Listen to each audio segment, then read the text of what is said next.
ছাত্ৰ ছাত্ৰীসকল বোৰ্ডত চোৱাচোন ইণ্টাৰেষ্টিং বস্তু এটা আঁকি আছে মই চোৱাচোন কিছুমান ঘৰ বনাইছো ন এইখন কিন্তু বহুত দৰকাৰী তালিকা এখন মনত ৰাখিবই লাগিব চোৱাচোন এইখন কেনেকুৱা তালিকা এইফালে দিছো আমি sin cos tan cot sec cosec এই ছটা অনুপাত এইফালে কি আছে এইটো আছে 0 ডিগ্ৰী এইটো আছে 30 ডিগ্ৰী এইটো আছে 45 ডিগ্ৰী এইটো আছে 60 ডিগ্ৰী আৰু এইটো আছে 90 ডিগ্ৰী এইকেইটাৰ মান মানে কোনকেইটা মান আমি ইয়াত আৰু এটা বস্তু আছে দেই আমি আগতে পাইছিলো 30 ডিগ্ৰীটো π/6 বুলি লিখা হয় 45 ডিগ্ৰীটো কি লিখা হয় π/4 60 ডিগ্ৰীটো π/3 আৰু 90 ডিগ্ৰীটো π/2 যদি তোমালোকে সায়েন্সত পঢ়িবলৈ যদি মন আছে তেন্তে এই বস্তুটো অকণ ভালদৰে চাই যাবা বৰ্তমানৰ কিতাপখন নাই কিন্তু আগৰ কিতাপখন আছিলে বা আমি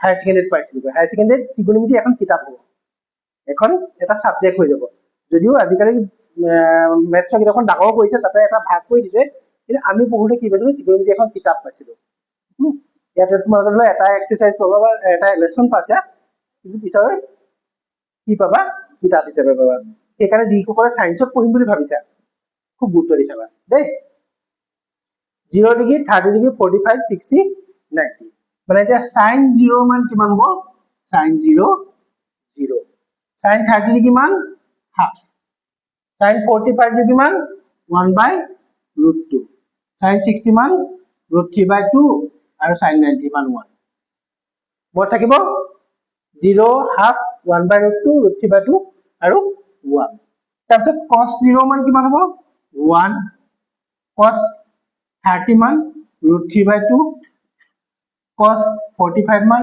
1/√2 cos 60 মান হাফ আৰু এইটো হ'ল 0 ওকে তোমালোকে অকমান কিবা ইন্টাৰেষ্টিং পাইছিলা বাৰু এইকেইটা চোৱা 0 টো ইয়ালৈ আহিল 1 টো ইয়ালৈ আহিল হাফ টো ইয়ালৈ গ'ল এইটো ইয়ালৈ আহিল আৰু এইটো লুটি খাই গ'ল মানে এই দুটাৰ মাজত সম্বন্ধটো কৈছো এই দুটাৰ মাজত সম্বন্ধটো কেনেকুৱা ক্ৰছ চোৱা লাষ্টটো ফাৰ্ষ্টটো লাষ্টত সেকেন্ড লাষ্টটো second to second last third to third এবাৰ আহিল 10 লৈ 10 মান কি হয় 10 0 0 1/√3 1√3 আৰু এইটো হয় ইনফিনিটি তোমালোকৰ কিতাপত আছে সংজ্ঞাবদ্ধ নহয় বুলি মানে ইয়াৰ মানটো কি হয় ক্যালকুলেশন কৰিব নোৱাৰি মানে ইয়াৰ তলত হৰটো 0 হৈ যায় আমাৰ কোনো সংখ্যা হৰ 0 নহয় শূন্যৰ তলত কি থাকে 1 এটা থাকে কিন্তু এই ইনফিনিটিটো কেতিয়া হয় যেতিয়া কোনোবা সংখ্যাৰ তলত 0 আহি যায়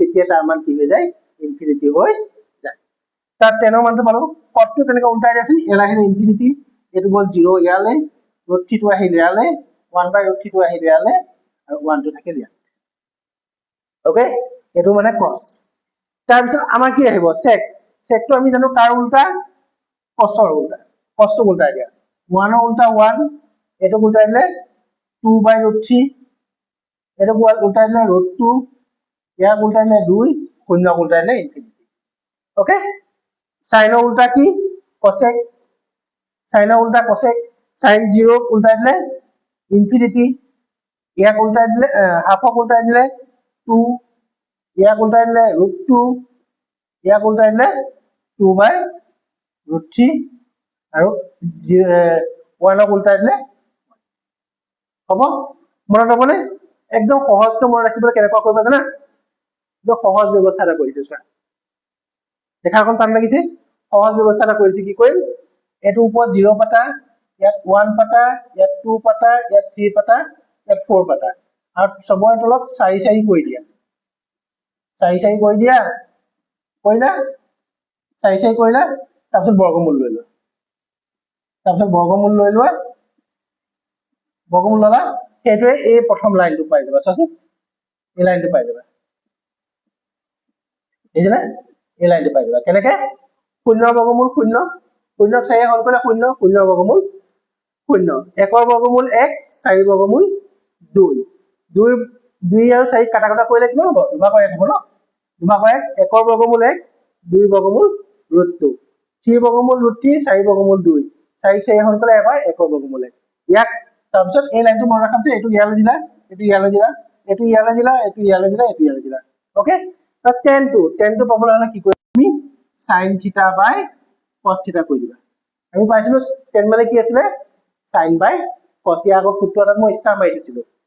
এইটোক যদি এইটো উল্টাই দিয়া, শূন্যক একে হৰণ কৰিলে শূন্য, এইটো হৰণ কৰিলে কি থাকিব, 2 2 কাটা যাব, ওপৰত থাকিব 1, ওপৰত থাকিব √3। এইটো সমানে সমানে হৰণ কৰিলে 1, এইটো হৰণ কৰিলে 2 2 কাটা গ'ল, ওপৰত থাকিল √3, তলত থাকিল 1।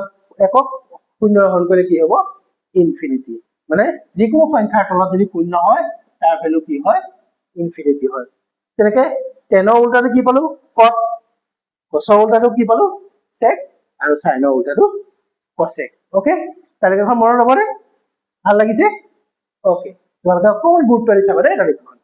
ঠিক আছে মৰমৰ ছাত্ৰ ছাত্ৰীসকল, আমি 8.1 ৰ প্ৰথম অংকটো কৰি দিবলৈ আগবাঢ়িছো। চোৱাচোন প্ৰথম অংকটোত কি কৈছে, ABC এটা ত্ৰিভুজ দিছে, যিটো ত্ৰিভুজৰ বি কোণটো সমকোণ, বি কোণটো 90 ডিগ্ৰী। তাৰপিছত AB দিছে 24 centimetre, AB 24 centimetre, BC 7 centimetre, আৰু এতিয়া তোমাক কি উলিয়াব দিছে sin A cos A উলিয়াব দিছে। এই কোণৰ ভ্যালুটো দিছে sin A cos A উলিয়াব দিছে। Okay, sin A cos A উলিয়াব দিছে। তাৰ আগতে আমি কি ধৰি লওঁ, কি দিওঁ, দিয়া ত্ৰিভুজটোত দিয়া আছে ত্ৰিভুজ ABC ৰ বি কোণটো কিমান ডিগ্ৰী 90 ডিগ্ৰী হয়নে? তাৰপিছত AB মান কিমান দিয়া আছে 24 সেন্টিমিটাৰ, BC মান কিমান দিয়া আছে 7 সেন্টিমিটাৰ। আমাক এইটো লাগিব, এতিয়া AC টো লাগিব।